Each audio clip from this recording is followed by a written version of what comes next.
Good evening, everyone, and thank you for joining us tonight for our 9th Chifley conversation for 2022.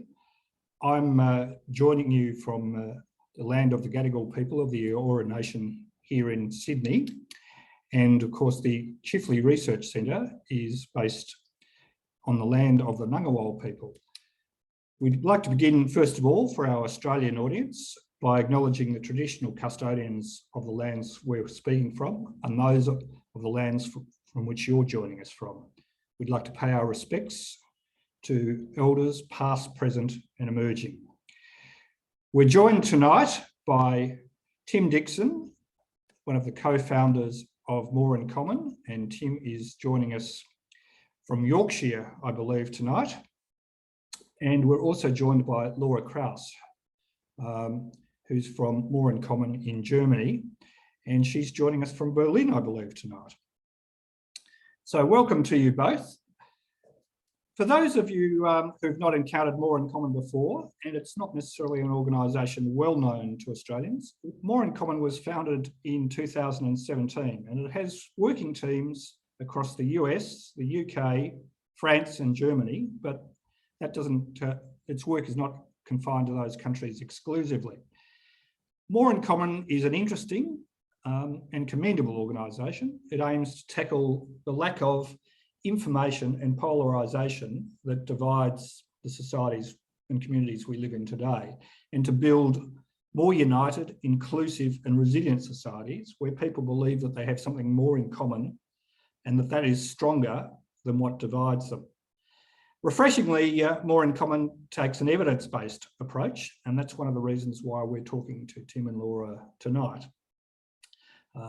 Its approach is based on actually measuring public sentiment by regular market research, rather than purely trying to divine sentiment from the perceptions of an organisation. So it applies regular and rigorous research to understand the forces that drive democratic communities apart, and then those that also bring them together. And then it tries to divine from that ways of best bringing people together to tackle shared challenges. So that's what they do, and it's very opposite that we're hearing from them tonight, because we're just embarking on an election campaign here in Sydney. I'm sitting out the window looking at a campaign headquarters, which is in day 4 of an election campaign. So we'll all be thinking about what Australians think, but it might be a useful sanity check just to think about what people in the Northern Hemisphere are thinking about things, and whether it offers any answers or insights for us as we approach the coming election campaign. So before we start, just a little bit more about our guests. I'm proud to say that Tim's actually an ex-colleague of mine, and he's also a director of the Chifley Research Centre. Tim's, I suppose, broadly described as a social entrepreneur these days. He's started businesses and not-for-profits in the US, the UK, Australia. He's trained as an economist, and he's worked as a tech centre lawyer. He's published a well-regarded economic textbook, and indeed founded a publishing house, among other things. And he then went on after getting out of the publishing game to work for several years as both a speechwriter and as an economic advisor for both Kevin Rudd and Julia Gillard. And then after that, he's lived and worked between London, New York, and I now believe Yorkshire for the past decade or so. Along the way, co-founding social change agency Purpose Europe, and helping start social movement organisations focusing on a range of topics, from modern day slavery to the Syrian crisis, to the Colombian peace process, dealing with economic inequality, gun control and civic participation. Laura, coming to us from Berlin, has an equally distinguished background. She's got a very impressive record of achievement in politics, public policy and community building. She's currently the director of More in Common Germany, and she joined More in Common from the Berlin-based think tank Das Progressive Zentrum, where she headed the Future of Democracy program and built up the Democracy Lab for Democratic Innovations. She holds a master's degree from the Free University of Berlin and was a Fulbright scholar. And she's published widely on things like institutional reform, digital democracy, and women in politics. She's twice been named one of the 40 under 40 in Germany. In 2018, took part in negotiations to form the German coalition government, and I believe is now a trusted advisor to key figures in Germany's newly formed Scholz government. So Tim and Laura, lengthy introductions, but deserved. Welcome to you both. I might throw to one or both of you just to give us a bit of an overview on what your latest market research is telling us. I believe it was conducted in 6 countries this time, predating the Russian invasion of Ukraine, but certainly covering the height of the pandemic. Over to you. Thanks very much, David, and it's great to join everyone. It's almost 20 years, I think, from my first day working on a Labor campaign. And when I arrived, I was told of this man who sort of was in the corner running the media unit who was to be feared. And that was kind of first day of my job, was meeting David Epstein. And we've had a lot of experiences together on the campaign trail and in the Prime Minister's office and so forth. So it's great to join you in this different capacity. And I'm thinking for everybody who's watching in Australia, because it's a very tumultuous and nerve-wracking experience, a campaign. Laura's experienced it. I've experienced it several times. I'm in a slightly different role now, and looking at it from a different angle. But I've got to say, having spent the last 10 years working in political contexts, a very different political context, the thing that strikes me about Western democracies is how similar the forces are bearing out from one country to the next. There's still differences. The fact that, for example, you've got compulsory voting in Australia creates some different dynamics compared to other countries.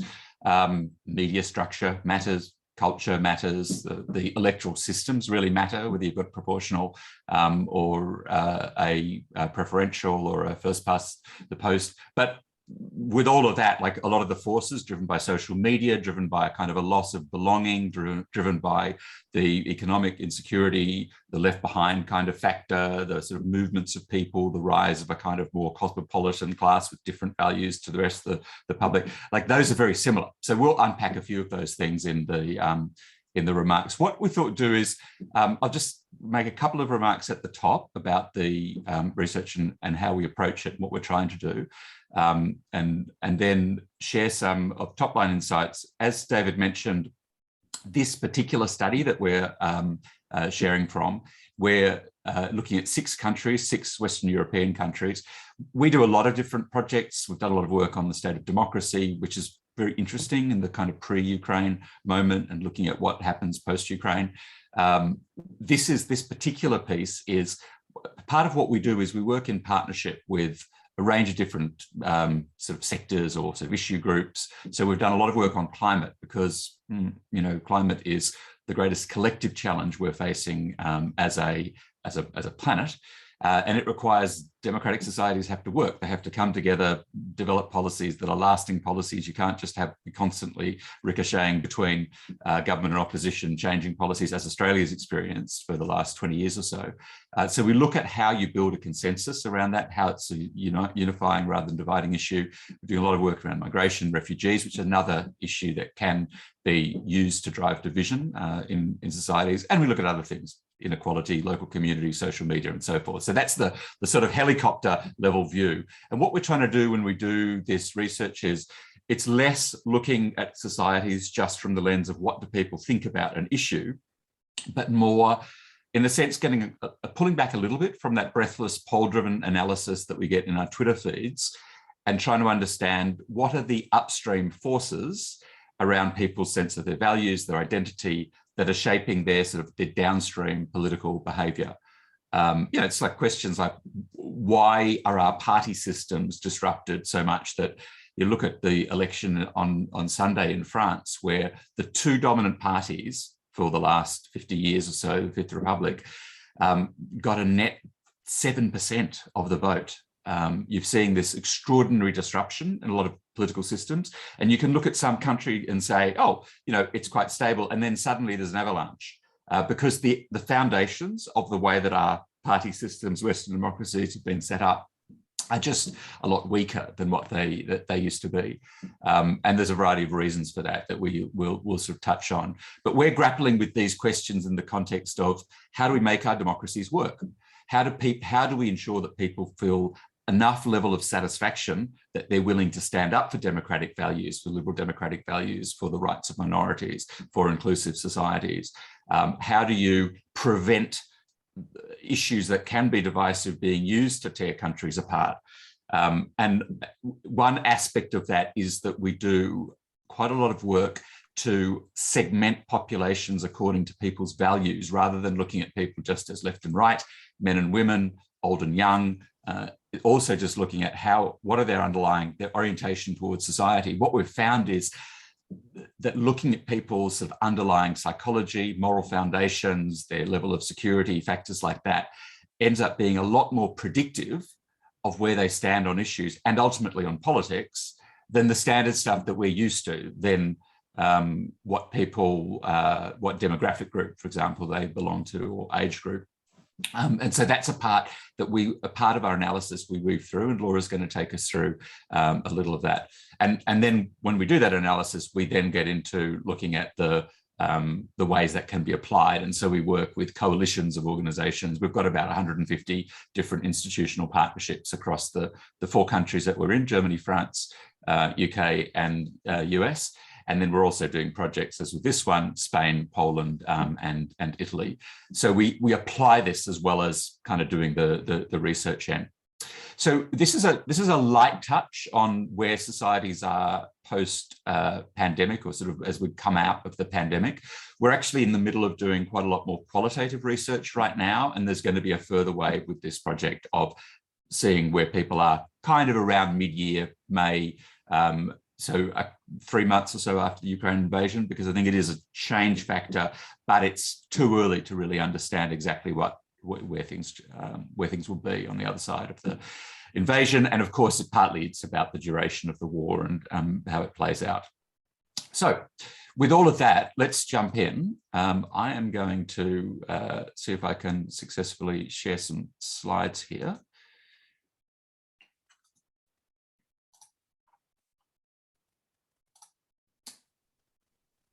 And are we seeing slides here? We are seeing slides here, Tim, so go forth. Great. Are you seeing notes as well as slides, or just slides?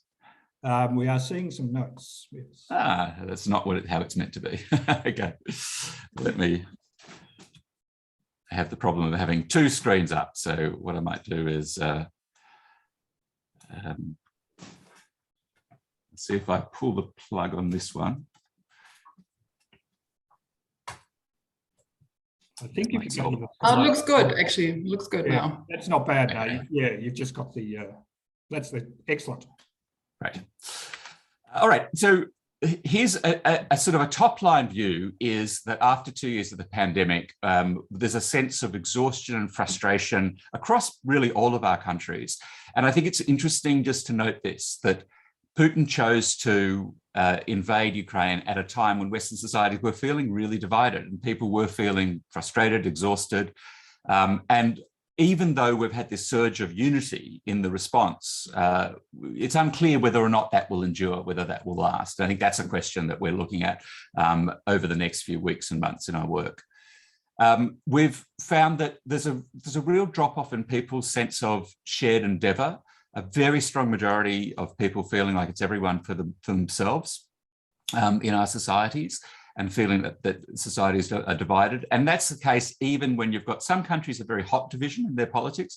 Other countries, it's more about exhaustion and fragmentation. But certainly there's a weakness, underlying weakness in our democratic systems. And it helps to explain why you get big swings. It helps to explain the result in France on the weekend, and reason why people are really concerned about the final runoff in France and the potential for Marine Le Pen winning.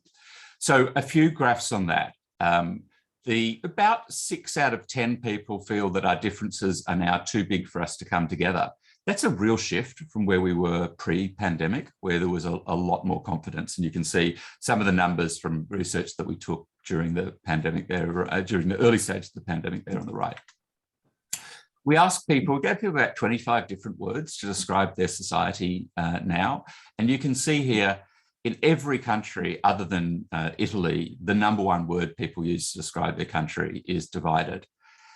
Italy, it's only because corrupt is the word that they use before divided. But an aspect of that is this sort of this feeling of division and a longing for unity. And I think that's why you'll hear a lot of candidates, including far-right candidates, Marine Le Pen was doing it just on the weekend, they talk a lot more about unity now, because there is this sense of things are out of control, a sense of chaos. It's also partly connected to people's own sense of loss of belonging in their own communities, a sense of themselves of being disrespected. But this feeling that our societies are divided and we need to do something to pull it together is strong across all the countries, and you can see strongest in this group in France. So there's distrust and uncertainty. Part of this is feeling that the system's rigged to serve the rich and influential, and you can see there the numbers are between 7 and 8 out of 10, not believing that the system works for the majority of people. There's very low levels of trust, whether it's government or big business. It's an incidental sort of a side issue there. People feel really differently about small business. One of the things I often think we get wrong in politics is talking about business as one thing. It's absolutely not. Very different perception of a local business, a small business versus big corporations. But the bottom line here is really low levels of trust. And that's profoundly significant if you're offering to the public and if your aspiration is to do things to change things, because that normally involves government. If government's not trusted, that makes it very hard to make that case. There's a feeling that it's everyone for themselves, that's about 3 and 4, up to as high as 88% in Italy. And again, you can see on the right there, big increases in numbers since we first asked this question in the middle of 2020. There's also a lot of uncertainty about the future. People just saying, I don't know what to expect. I don't know what's around the corner. Huge increases in energy prices, similar to the 1970s external shock that brought an end to the post-World War II economic boom. And I think that there is a sense of there's just a lot changing, a lot of insecurity and uncertainty. The prospect of war going beyond the borders of Ukraine terrifies people as well. Very few people feeling that things have already passed, but you can see that there are differences as well between countries there. There's more optimism in Spain and the UK than other countries. And an aspect of that is that there are different fault lines emerging. We just want to focus on one here, which is around vaccinations. And you can see here, we asked the question, in what ways is society divided? And the answers we got were traditional ones, you got left and right, relatively small, other than in Spain there, a little bit in Poland. Rich and poor there is significant, but you get really high numbers for vaccinated and unvaccinated. And I think what you learn from that is that when new things come into a society which has got such fractured information systems and a lot of sort of conflict entrepreneurs who want to drive division, then you get these, something that yesterday was not a highly controversial issue becomes this cause of really deep division. And the vax versus unvax, it's kind of less about the issue itself, and I think it's more reflection that our societies are feeling very fractured and people build an identity around being one thing or another. So I'll pause there and pass to Laura to pick up with this sort of picture of the work that we do on identifying the upstream drivers of these political changes in terms of people's values and identity, with a focus in particular on Germany. Thank you, Tim, and happy to dive a little deeper into what Tim already alluded to in our work, where we try to identify those upstream mechanisms. And we do that in all the countries we work in an approach that we identify population segments based on a cluster analysis. We're happy to dive deeper into that. But like Tim said, we really try to understand sort of what is underneath the water surface. We don't just look at the tip of the iceberg. We look at what is underneath, which values in which worldviews drive people's perceptions and people's opinions. And when we first did this research in Germany in 2019, we found 6 segments in German society that you can see here. And you can see that they are almost have the same size. They're all between 14 and 19%, and none of them has a majority in society. And we gave them the name that really represents their feeling towards society. So whether they're angry towards society or whether they're detached from society. And this is actually one of our key messages already, that you cannot build social cohesion, you cannot build majorities for change, you cannot shape the future if you just have 1 or 2 of those segments. We need to find bridges among a lot of these, or at least a few of these, in order to shape the future. And looking at society in this way really allowed us to see currents in German society that were kind of overlooked before. And that's why we call it invisible divides. As you can see on the next slide, this really allowed us to identify a threefold division in Germany. Because in sort of the bunch of more common countries, Germany always seemed a little behind the curve in terms of polarization, in terms of, thank you. In terms of right-wing populism. And this kind of gave us a little bit of that answer, because we do have a polarization, we do have the polarized segments, the open and the angry, but they're just one part of the story in Germany. Another part is that we have the 2 segments you see on top, the stabilizers that are older, they're more content, they turn out to vote. We don't have compulsory voting, so they turn out to vote in large numbers. Interestingly enough, a lot of them are vaccinated now, and they have a strong orientation within society, and we really felt like they stabilized German democracy in those long Merkel years also, in a way. It's not always good, but I mean, I think it was part of an answer of why our political system, for example, is in a much different place than, for example, the French. And what was really new about our research is what you see on the bottom is the invisibles. And this is really 2 segments that we identified that really differ in sort of their values and their own composure, but they have in common that they have a weak orientation society, they do not feel seen. Half of the non-voters are among the invisibles, and both of these segments are vulnerable to right-wing narratives, even though they're not there ideologically like the angry. So this was really a different way to say, okay, what is there that we overlook in sort of those loud debates on social media and sort of also the heated media cycle? And these segments have allowed us to really look at a number of issues since and really understand them. We've done this for democracy, we've done this for where we can meet people, where we can gather them. And we've also done this for climate, because we had an election season last year, and climate was one of the top issues in that election season. So we published a study on social cohesion and climate. And what was really interesting, and what we really always try to do, is that we shed light, this is perfect. We shed light also on the emotional drivers that people have. And what was fascinating for us is that the top emotion Germans picked towards climate change was helplessness. You can see it has a big gap, 45%, but also it's the top emotion for a lot of our segments, but not all of them. So it's really, this really allows us to see through the lens of the segments where we can tap into them and who has a willingness to act, for example, or who feels more disappointed or sort of passive.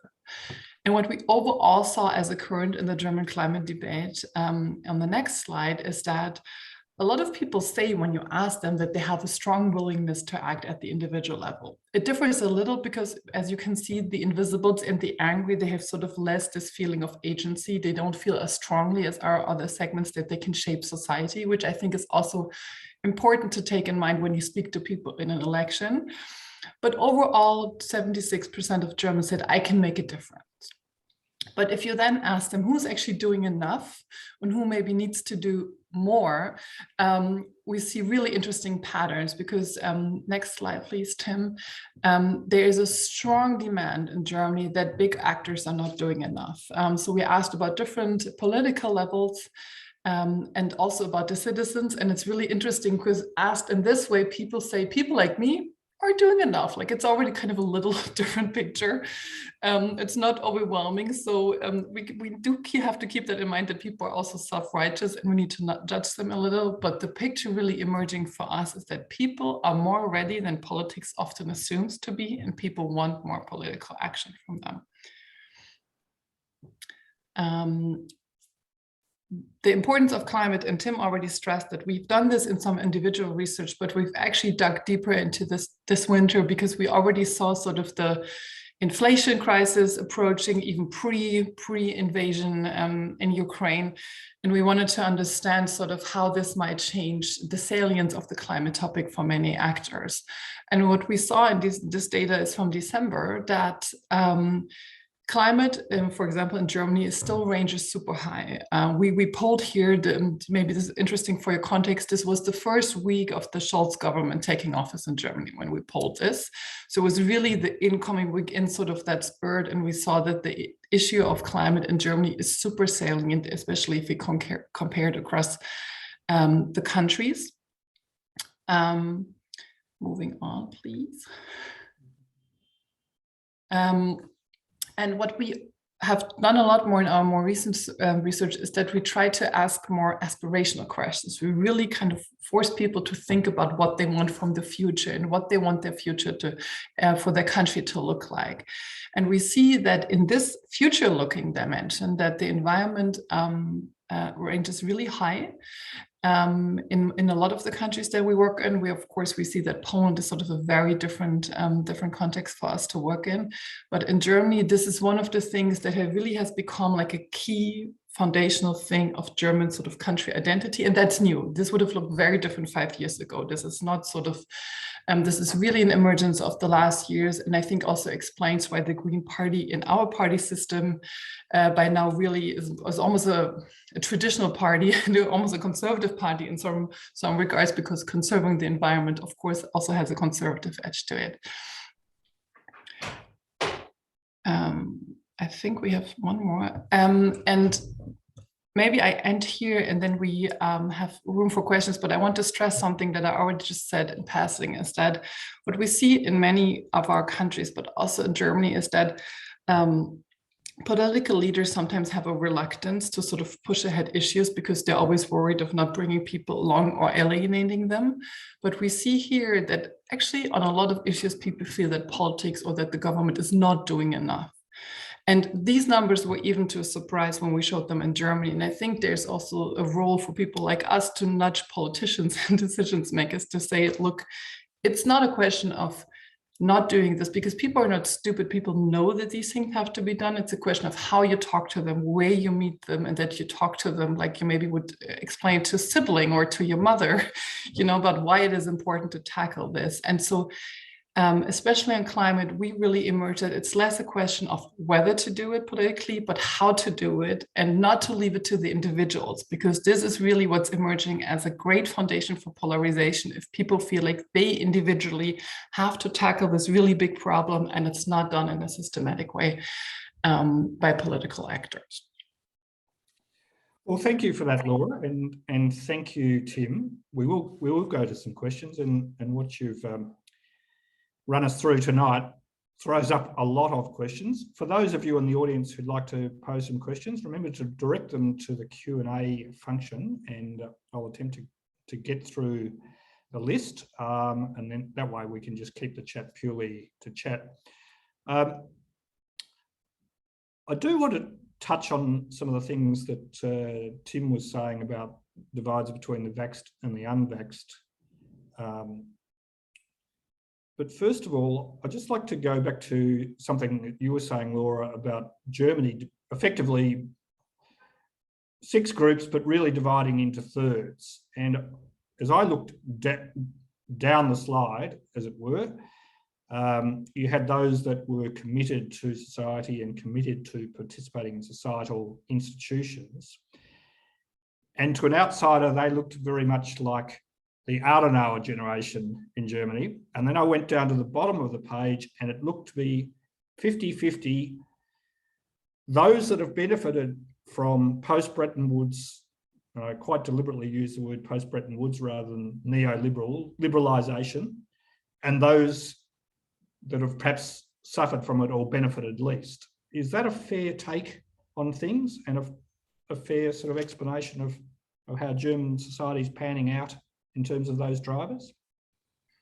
Yeah, I would say that's a very good observation because the interesting thing about the stabilizers is that they're older, and we often get the question, will our invisibles turn into stabilizers once they get older? You know, because for example, especially the detached are our younger segments, they're quite urban, they have the largest share of people with a migration background.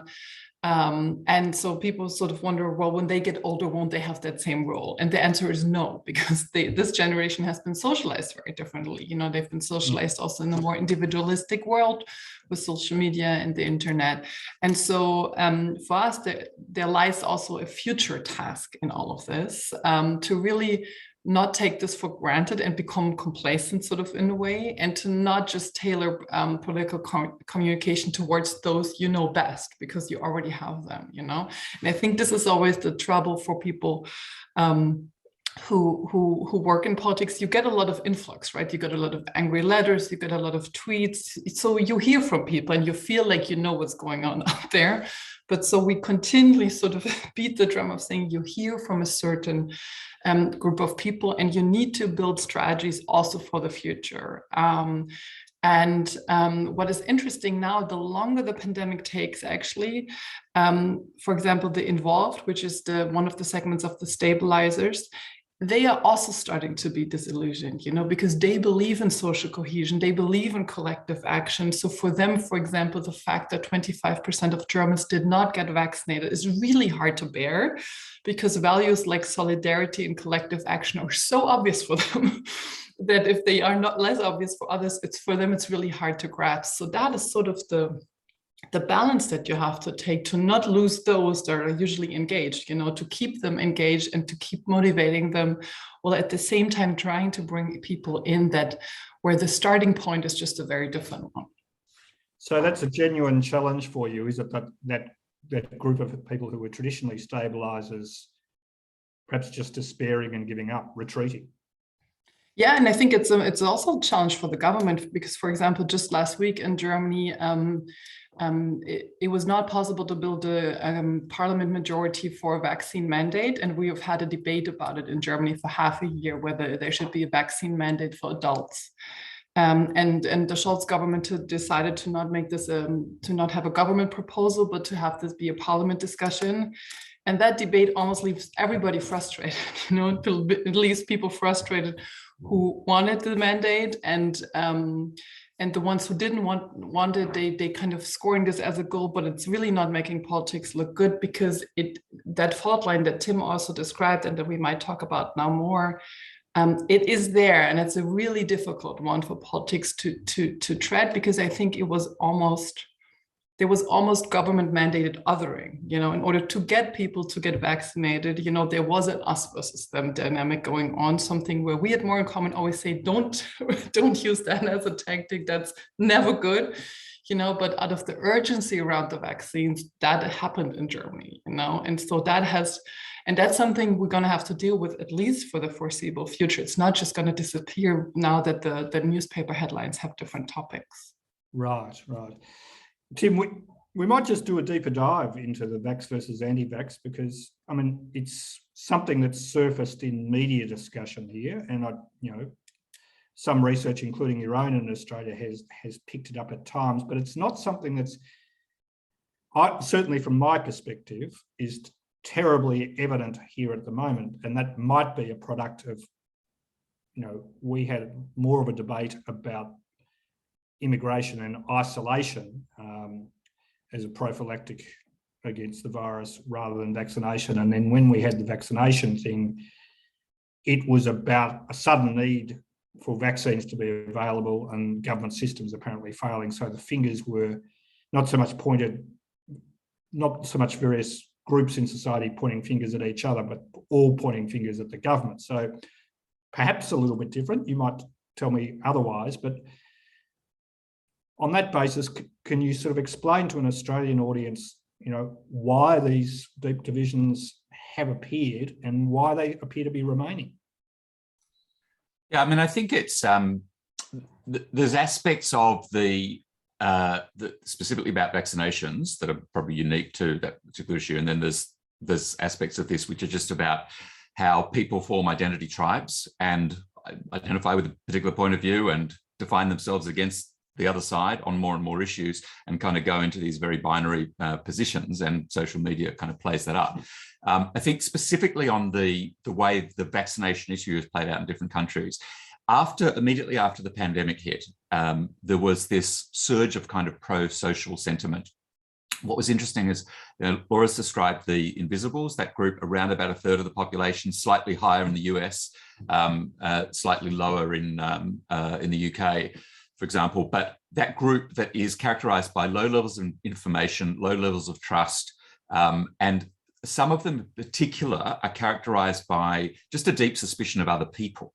Like a genuine, they happen also to be often people who are really anxious about crime and security issues.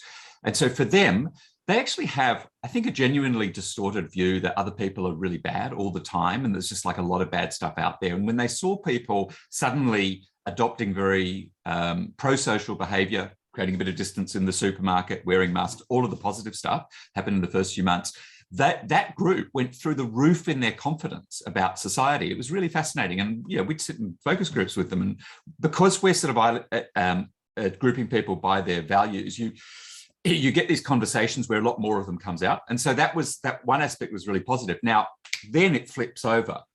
Vaccinations, the insensitivity, you're not caring about other people. So that one of the reasons why it became toxic really quickly was that it was like this group of anti-vaxxers were a threat to public health, but also just it's the antisocial nature of their behavior. It was seen as being dangerous to other people, selfish and so forth. So I think that that's an aspect of why from the vaccinated groups, you got the opposition. Now, equally, I mean, I just did a group in the UK last week, which is with a more Brexity kind of pro-nationalistic group that actually, interestingly, traditionally have been Labour voters, swung to the Tories in the last few years, and now swinging back to Labour. But they're very different from your cosmopolitans.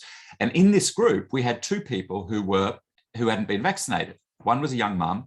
One was a guy in his early 30s, a kind of personal trainer.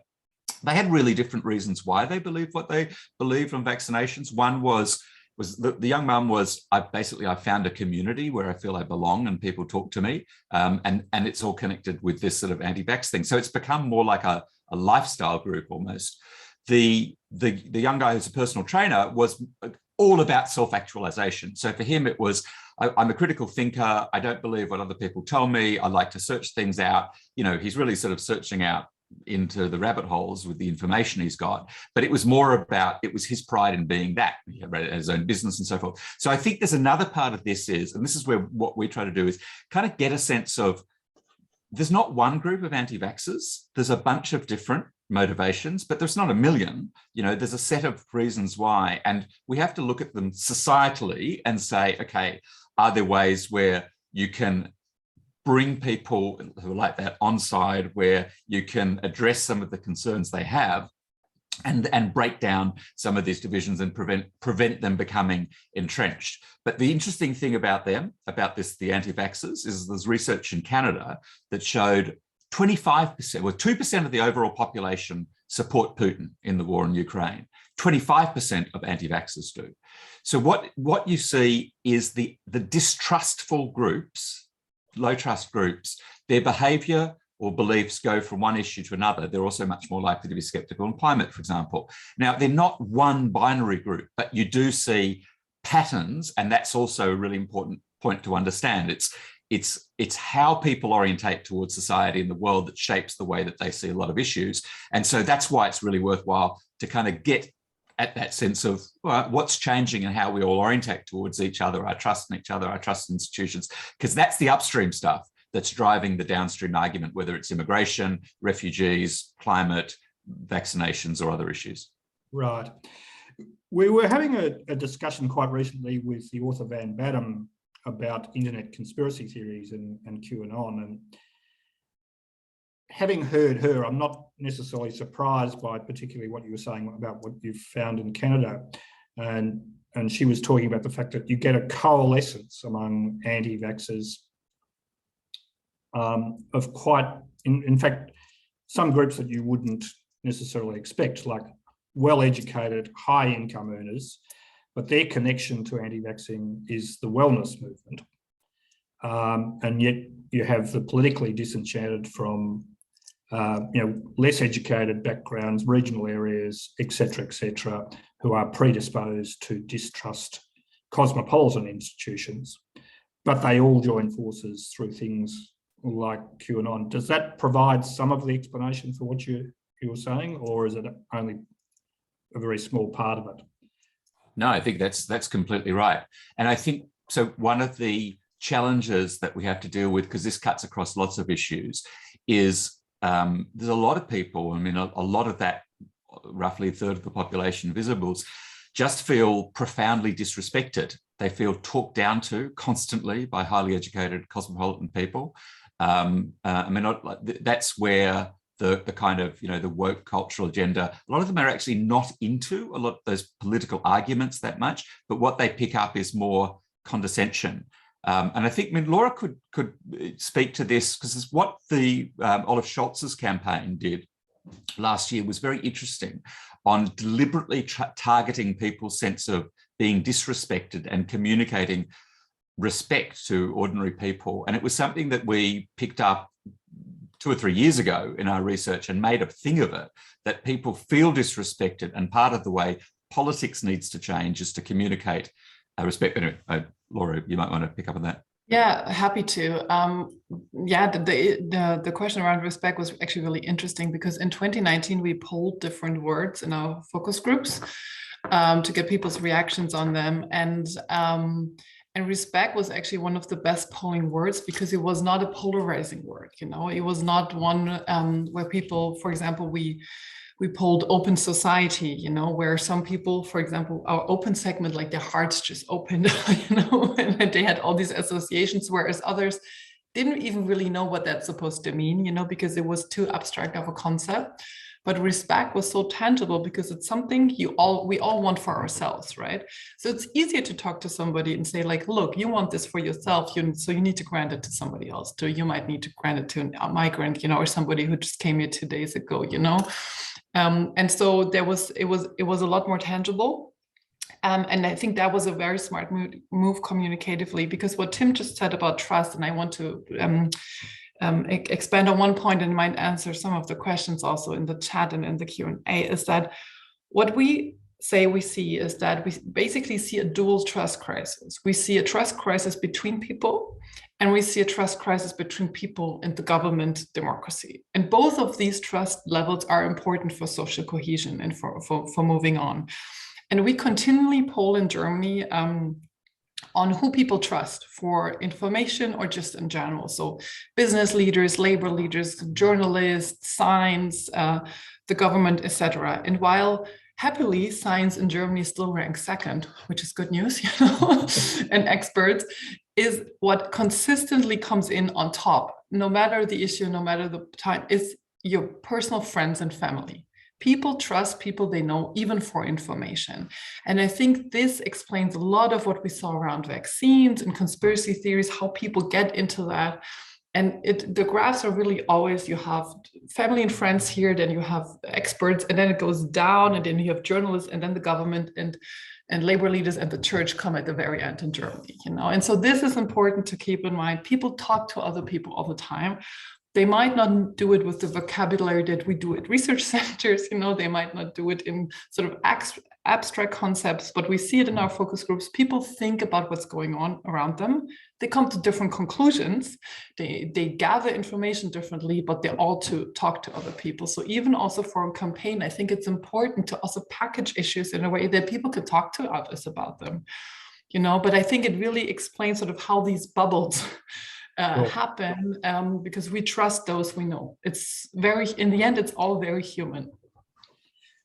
So to go to that and how governments in particular might deal with it, I mean, you've shown that governments in all the countries you've surveyed are really struggling with the distrust factor, and it's not just confined to 1 or 2 issues. It seems to be across the board, whether you're talking about COVID, environmental policy, or other things. But the other thing that we notice is that public confidence and trust, the trust factor, is stronger in some countries.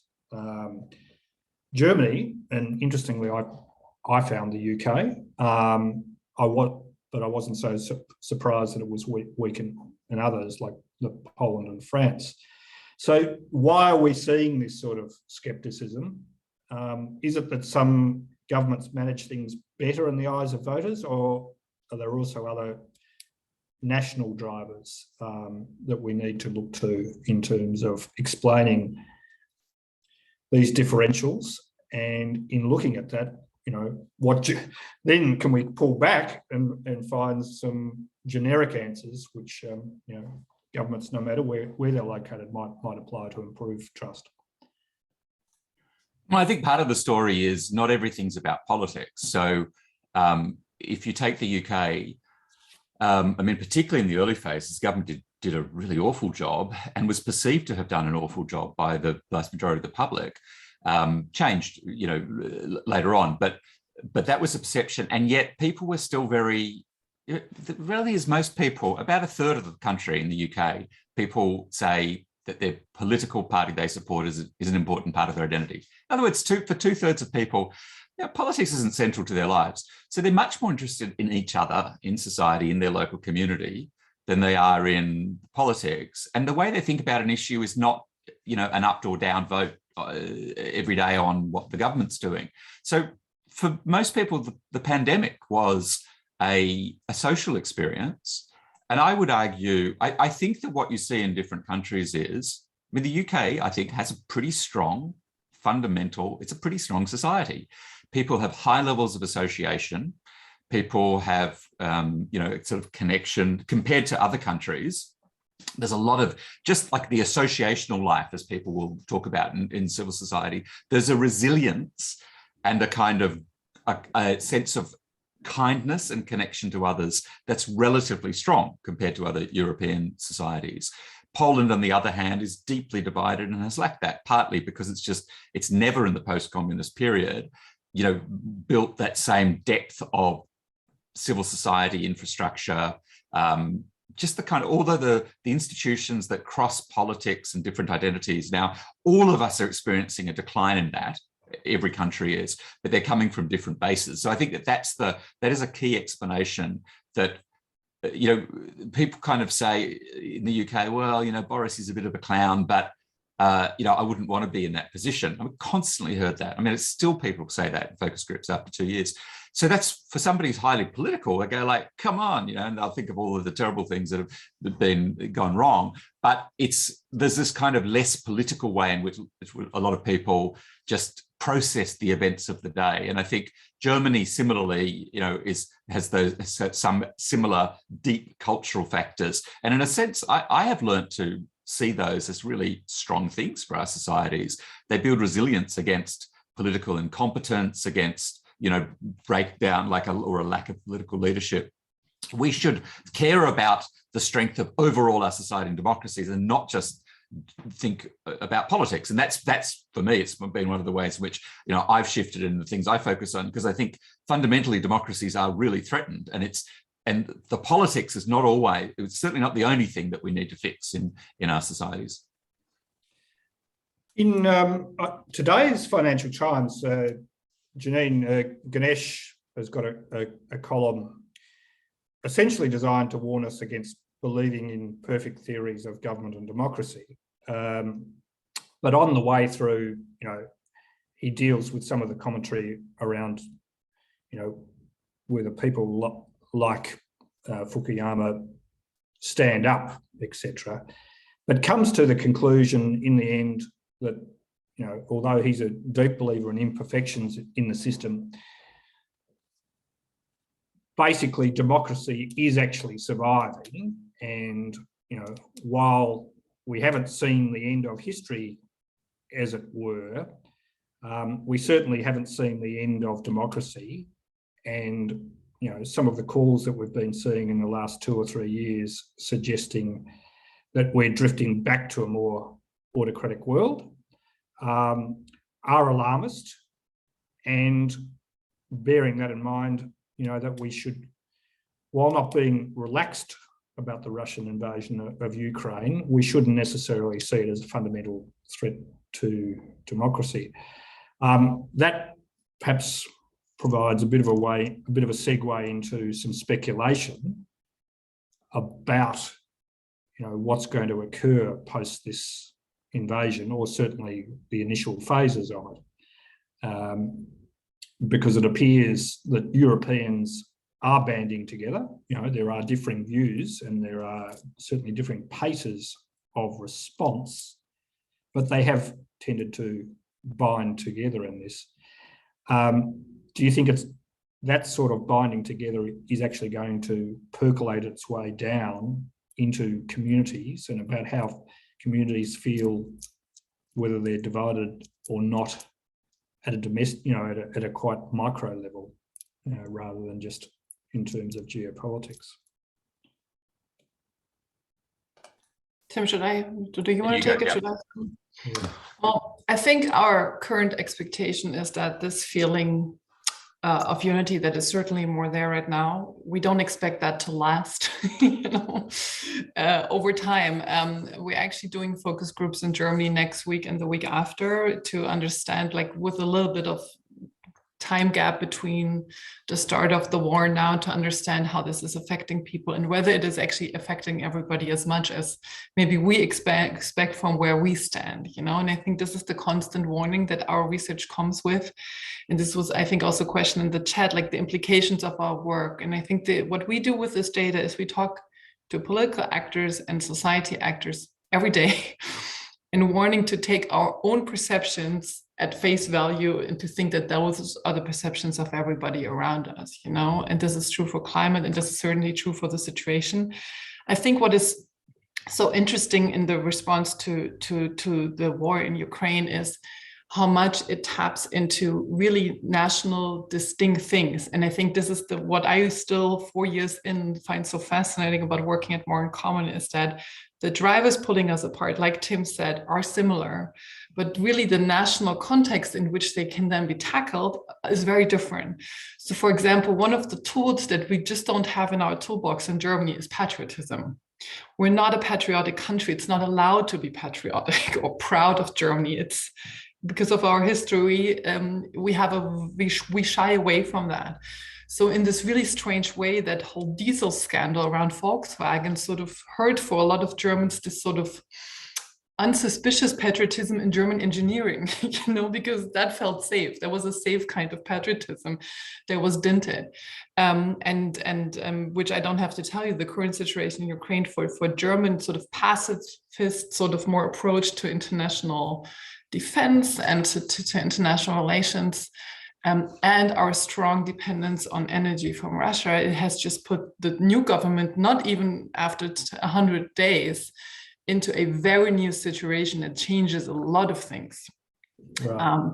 That over the last decades were just kind of taken for granted. And I think if I know we're nearing the top of the hour, but I think one thing I really take from my work is that even times that look stable, there are things happening underneath the current. For example, in 2019, 65% of Germans said that they're not getting not enough of German economics success is trickling down to people like them. This was after 10 years of economic growth and stability in Germany, because the financial crisis did not hurt us so much. So it was the stable Merkel years, but underneath there, people started already to feel that sentiment that something is not quite right, something doesn't play out right, and sort of these suspicions whether those on top in the end, always come out on top, and the small man doesn't get anything. So that's really to be just noticed, and it's not always easy for our partners in politics to hear that. They don't always love our findings, but I think it's important from our independent stance to have that role. So it says to me that what you're suggesting is we might be seeing a temporary coalescence of national interests, but perhaps not a coalescence of values or community interests. I mean, I think you've got to, I think we are so stuck in a culture of hot takes about, like the last 5 years, as you say, the kind of is this the end of liberal democracy and so forth? It's like, this is the next 20 years. This is our generational challenge. And if we don't tackle climate change successfully, that's going to be a hugely significant factor, not only because people are going to say democracy doesn't work, we can't solve problems, but also just because of it, the actual effects. But migration is another issue where we, climate and other factors are going to see huge numbers more people on the move. It's inevitable. It's completely manageable, but not super easy. And we need to find ways to manage that and to hold populations together around that. I just mentioned as an example, because we haven't touched on this, getting governments doing smart things to get ordinary citizens to participate, to feel involved, to feel a sense of agency in practical ways is a hugely significant and it's under-examined. The Homes for Ukraine scheme, which the Conservative government in the UK has launched, 200,000 people overnight put their hands up and said, I'll open up a bedroom to welcome Ukrainian. We just did research last week, 23 million Brits want to participate in welcoming. And this is not, it's beyond left, right, it's across society. And we need to seize these moments to give opportunities for ordinary people, local communities to lead on policy issues, as we also need to do on climate, because that is a way of bridging this trust crisis. If it's always all about what the government is going to do, top down, I think it's going to be really hard because the level of trust in government is really low. And it's kind of, again, it's a beyond a left and right thing. So I think it's we need to think we need to get out of just thinking in the old ways of, the state versus the people, the state versus, labor versus capital and so forth, because it's just the configurations are different now. And I think it's around building trust and the kind of the efficacy of democracy. We have problems, we can make progress, they can work, and we need leaders who can make that argument and build coalitions that are, we're such atomized societies now, you can't govern from one group in society any longer. So that capacity to hold together a coalition is, I think there's a premium on that. And again, I think this is the next decade, the next decades, rather than just, the moment of right now. Well, look, Tim and Laura, thank you very much. We're at the top of the hour, and unfortunately, we'll have to close it off. This is a conversation that I think could go on forever. For instance, Tim, what you've just been saying about the British reaction to possibly hosting Ukrainians, an agency says a lot of interesting things that we could explore in the context of how Western nations have dealt with population flows in the last decade, and particularly the population flows during the Syrian crisis, I can think of, and the response to Ukraine opens up some, I think, pretty scarring questions about how people manage those things and the influence of the origins of some of those population flows too. But we can't do that tonight. I'd like to thank you both very much for joining us. Absolutely fascinating. We will try and get you back later on in the year because, as I said to everyone, More in Common does a lot of this sort of research, and the important thing about it is it's benchmark research, so they tend to revisit things, and there's some fascinating insights when they do. So thank you very much. Thank you everyone else for joining us tonight. We're coming up to the Easter and Passover period, and for Australians shortly after that, the Anzac Day long weekend.